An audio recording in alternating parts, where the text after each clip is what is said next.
self-respect to say no. Students, I sat where you're sitting. I went to parochial school. I had parents who loved me a lot, parents who told me what God said about sex. They said, Pam, God says don't have sex, don't do it. School said that too. This was the extent of my sex education. God said don't do it, end of discussion. And actually, that should be enough. Should be enough. But you know, in all my discussions and all my thoughts about sex outside of marriage, before I got married, I thought this, and I missed a piece, and I want to give this piece to you. See, I thought that I'd have to say no to sex until I was married. It would be so hard, take 185,000 cold showers, beat people up with sticks, and then someday I would get married, and I would never struggle with sexual temptation again. It would be over. See, because married people don't struggle. Once you put this wedding ring on, there is no temptation. Marriage is happily ever after, excitement, heart-pounding romance all the time. There's never a moment that I look over at my husband and go, I married that? and I am just so beautiful and gorgeous. There will never be a woman more attractive than me. Not for 50 years, ever. Really? You think so? Come on. Marriage is work. Marriage is tough. Marriage requires sacrifice, and it requires integrity. What in the world, adults? What in the world made us think in the 70s and 80s that we could sleep with whoever we wanted? No big deal. Sex was free. Sleep around. And then someday we'd put a white dress on, a white tux on, and the magic discipline fairy would sprinkle dust on us. And now we would be able to control what we never controlled back there. Did it work? No. And many of you sitting in this room have experienced the pain of infidelity and adultery. You've watched families be ripped apart because someone didn't have control. I was speaking at a parochial school, and a senior waited till no one saw him speaking to the sex speaker after school when he was pretty sure it was safe. He said, Pam, I want to talk to you. You scared me to death today. So what's the deal? He said, first of all, I want you to know I'm a senior. I've been dating this girl for 2 years. I love her. She's awesome, perfect, beautiful. I'm going to marry her. She's everything I ever wanted. One of the reasons he told me he was going to marry her is she wouldn't sleep with him. She had integrity. That was important to him and the girl he married. I said, you said I scared you, buddy. What's the deal? He said, well, just before school started this fall, my buddy and I were over on this college campus. We were there for college days. We were hanging out in the dorms that weekend, and this college freshman, she threw herself at me. What was I supposed to do? I regretted it. I wish I hadn't done it, swept it under the carpet until you came to my school. He said, Pam, I'm going to get tested. I'll do it this week, I promise. But I'm afraid you're going to tell me something else. I'm afraid you're going to tell me I need to tell my girlfriend what I did. Oh, yeah, you will. Yeah, but she threw herself at me. I have moms tell me, moms are good at this, you were really hard on the boys. You were just so hard on those boys, Pam. I mean, have you seen girls lately? Have you been on a high school campus lately? Yeah. Have you seen the way these girls dress? Just take me now. What is my little boy supposed to do? Fleeing might be an option. I don't know. Running in the other direction, I'm thinking. It's tough. I don't know what you should do. I looked at this guy, this senior in high school, and I said, buddy, you want to go 7 years down the road with me? Let's go 7 years down the road. You've married this awesome, beautiful little girl. You got 2 beautiful kids. Your job takes you on the road. I know what that's like. I'm in hotels 14 nights a month. You're tired, exhausted. You've had a long day. You just want something to eat. You go down to that restaurant bar thing, you bring a book. You're minding your own business, and some woman walks up and throws herself at you. You're going to call your wife later and say, sorry, honey, but she started it. It was not me. Is that going to fly in your house? That doesn't fly in mine. Young men, the integrity you show yourself, the discipline and control you show yourself and every girl you date is very indicative of what we can expect from you long term. What do you think, some magic was going to happen with a ceremony? Girls, the respect and integrity you show yourself and every guy you date is pretty indicative of what we can expect from you long term. It starts right here. A lot of you haven't heard your worth waiting for. Hear it from me. The person you're going to spend your life with is worth your very best.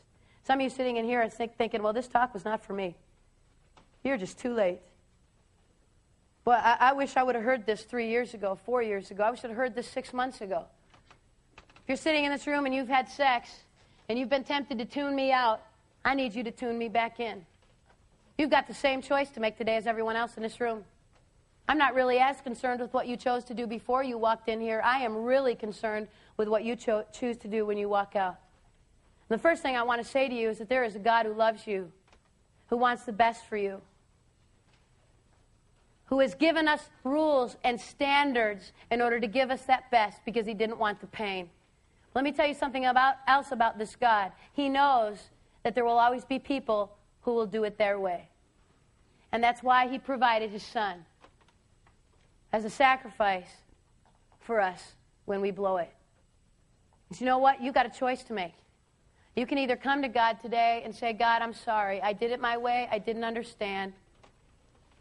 I want you to forgive me, and I want to start over.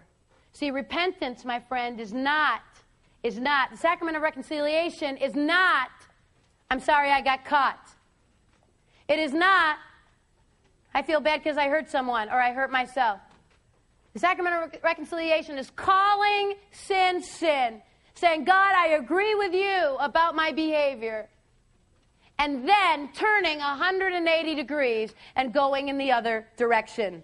Not, I'm sorry today, and I'm going to do it again on Monday. But I'm sorry, I am deeply hurt by what I've chosen to do. And God, I make you a promise that I'm going to turn 180 degrees. Well, how do you do that, Pam? How can you do that? It's so hard. It's such a struggle. How do you say no?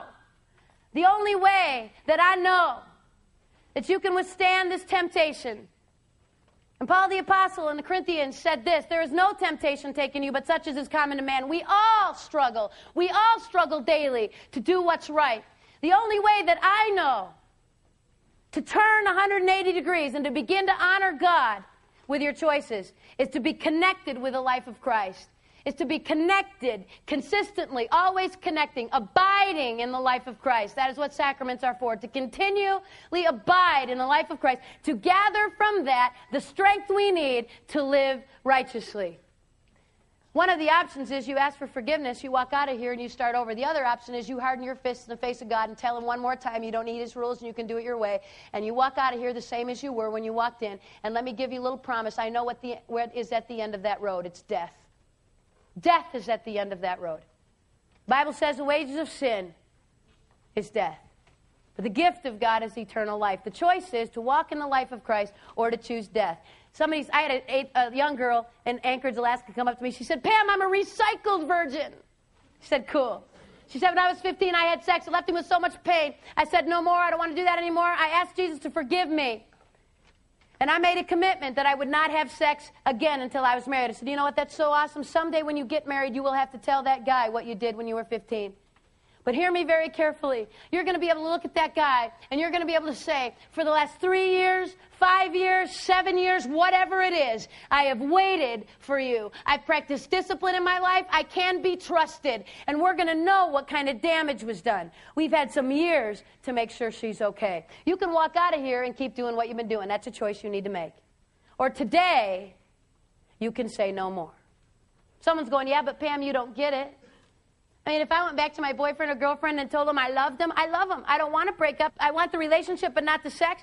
They'll dump me. I mean, if I won't sleep with them, they'll find somebody else. The relationship will be over. Really? What's your relationship based on? It's based on sex. Want to test a relationship that's sexual? Want to find out whether or not they love you? Do you want to know? I got a challenge for you today. Stop. See what's left. If they love you, they will still be around. If not, you've just learned, my friend, what you need to learn about that relationship. If you're sitting in this room and you have never had sex, you still have your virginity. And if my stats are right, that's at least half of you. If you're sitting in this room and you still have your virginity, I want to say this to you this morning. And I want to say this because I know you don't hear it very often. Please hear it from me today. Good for you. Good for you. You have something so special and so valuable. It is worth whatever it takes to get to your marriage with no past, no fear. It's not going to be easy. You're going to get laughed at. Kids are going to say to you, you're not having sex. Everybody else is doing it. I told you that God wanted to give you the best and God wanted you to have great sex and you laughed at me. This nation spent $5 million in 1996 and 97 to find out who's having the best sex in this country. University of Boston, Chicago, UCLA. Guess what?